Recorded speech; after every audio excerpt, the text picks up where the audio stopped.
نحمده ونصلي على رسوله الكريم اما بعد فاعوذ بالله السميع العليم من الشيطان الرجيم بسم الله الرحمن الرحيم ولقد يسرنا القرآن للذكر فهل من مدكر قال النبي صلى الله عليه وسلم خيركم من تعلم القرآن وعلمه او كما قال عليه الصلاة والسلام۔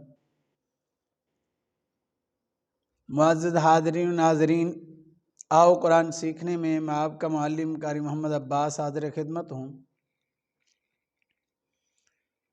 ہمارے پچھلے اسباق جو ہیں وہ را کے موٹے ہونے کے قاعدے بیان ہوئے تھے، جس میں 7 قاعدے تھے، اس میں 2 ویڈیو بنانی پڑی، تو وہ اللہ کی توفیق سے مکمل ہوئے۔ آج را کے باریک ہونے کے قاعدے جو ہیں وہ تفصیلی بیان ہوں گے۔ ان کی تعداد 6 ہیں، ان میں سے ہم نے 3 کو بیان کرنا مناسب سمجھا۔ تو آئیے چلتے ہیں آج کے سبق کی طرف کہ را کن صورتوں میں باریک پڑھا جاتا ہے۔ وہ صورتیں، وہ قاعدے کل 6 ہیں، اور جن صورتوں میں را موٹا پڑھا جاتا تھا وہ صورتیں 7 ہیں جو ہم نے پچھلے اسباق میں پڑھ چکے ہیں۔ تو را کے قاعدے ہیں جی 6 باریک ہونے کے۔ قاعدہ نمبر 1، را کے نیچے زیر ہو، جیسے رجال، جیسے رجال۔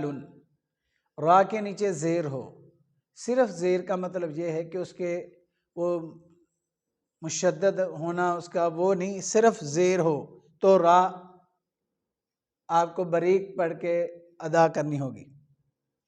را کی ادائیگی میں یعنی زیر کو ادا کرنے میں حرف جو ہے وہ پسی کے منہ جو ہے وہ پسی کی طرف، ہونٹ جو ہے وہ پسی کی طرف نکلتے ہیں۔ قاعدہ نمبر 2، را ساکن سے پہلے زیر اصلی متصل ہو، را کے بعد موٹا حروف کوئی زبر والا اسی کلمہ میں نہ ہو، جیسے انذرہم، انذرہم، ذرہم۔ اب اس کو موٹا پڑھنے سے انذرو، ذرو ایسے بچنا ہے۔ انذرہم، را کو باریک ادا کریں گے۔ یہ ایک مرتبہ پھر سماعت فرما لیں۔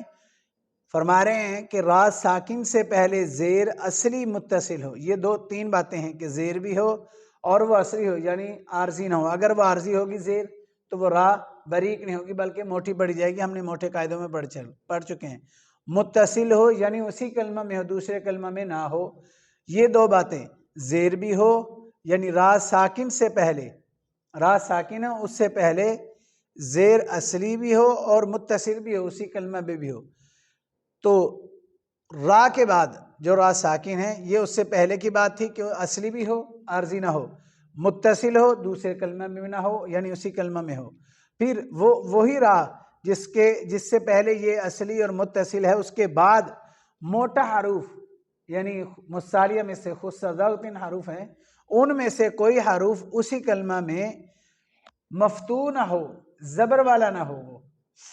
اگر وہ زبر والا ہوگا تو وہ را موٹی پڑھی جائے گی۔ لہذا باریک ہونے کے لیے وہ اگر مصالیہ ہو تو وہ مکسور ہو یعنی زیر والا ہو۔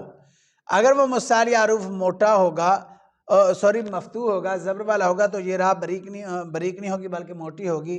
تو اس لیے انہوں نے کہا ہے کہ 3 چیزیں بیان کی گئی ہیں، کسلا زیر اصلی بھی ہو، اسی کلمہ میں بھی ہو یعنی متصل ہو، اور اس کے بعد جو کلمہ ہے وہ موٹا حروف میں سے کوئی حروف اس کے اوپر زبر نہ ہو، موٹے حروفوں میں سے، تب جا کے وہ را، یہ جو را ہے تب جا کے باریک پڑھی جائے گی۔ انذرہم، ذرہم، یہ را باریک ہے۔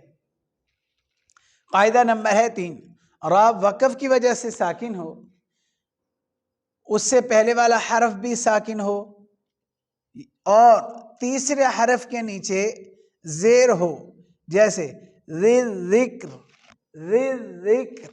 یہ را جو ہے وہ وقف کی وجہ سے ساکن ہے، اس سے پہلا بھی حرف ساکن ہے، تو اس سے پہلے والے حرف کے نیچے زیر ہے، یعنی تیسرے حرف کو دیکھیں گے تو وہ زیر ادا ہوگی، یہ را باریک ادا ہوگی۔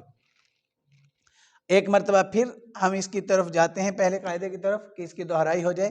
را کے نیچے زیر ہو جیسے رجال. قاعدہ نمبر 2، را ساکن سے پہلے زیر اصلی متصل ہو، یعنی اصلی بھی ہو اور اسی کلمہ میں بھی ہو، اور اس را کے بعد موٹے حروفوں میں سے کوئی حروف زبر والا اسی کلمہ میں نہ ہو، تب جا کے وہ را بریک ہوگی. انذرہم. قاعدہ نمبر 3 میں ہے کہ را وقف کی وجہ سے ساکن ہو، اس سے پہلا والا حرف بھی ساکن ہو، تو تیسرے حرف کے نیچے دیکھنا ہوگا کہ اگر زیر ہے تب جا کے وہ را باریک پڑھی جائے گی، اگر اس کے نیچے زیر نہ ہوئی یا زبر ہوئی یا پیش ہوئی تو پھر وہ را موٹا پڑھا جائے گا. تو انشاءاللہ العظیم اللہ سے امید کرتا ہوں کہ اللہ رب العزت ہمیں ان قاعدوں کو، ان الفاظ کو تجوید جو ہے وہ سیکھنے کی توفیق عطا فرمائے. اللہ رب العزت ہمارا نادرہ ٹھیک ہونے میں اور ہمارے جتنے بھائی تلاوت کر رہے ہیں ان کے لیے ہمارے اسباق کو جو ہے وہ معاون بنائے. وآخر دعوانا ان الحمد للہ رب العالمین.